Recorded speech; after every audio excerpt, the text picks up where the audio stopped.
સુરત શહેરના ઉધના વિસ્તારમાં વહેલી સવારે એક ચોંકાવનારા લૂંટની ઘટના બની હતી, જેમાં બે અજાણ્યા શખ્સોએ એક ટ્રક રોકાવી ટ્રક ડ્રાઈવરને ધમકી આપી ₹3,000 રોકડા તેમજ આખું ટ્રક લઈ ભાગી છૂટ્યા હતા। પોલીસ સૂત્રોના જણાવ્યા મુજબ ટ્રક ચાલક સવારે લગભગ 5:45 વાગે અશોક લેલન્ડ કંપનીનો ટ્રક લઈને ઉધના ભાટેથી પસાર થઈ રહ્યો હતો, ત્યારે અવધ કન્સ્ટ્રક્શન સામે આવેલ કેનાલ રોડ ઉપર બે અજાણ્યા શખ્સો ટ્રક સામે આવી ગયા અને તેને રોકાવ્યા અને બાદમાં બંને શખ્સો ડ્રાઈવર સાઈડથી કેબિનમાં ચડી ગયા।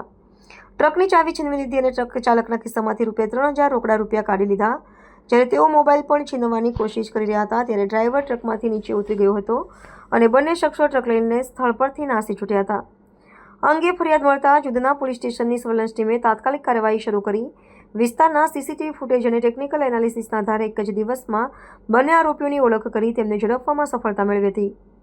પોલીસના જણાવ્યા મુજબ આરોપીઓ સામે અગાઉ પણ ગુના નોંધાયેલા છે। હાલ વધુ પૂછપરછ હાથ ધરવામાં આવી રહી છે અને તપાસ ચાલુ છે કે અન્ય કોઈ પણ ગુનામાં સંડોવાયેલા છે કે કેમ।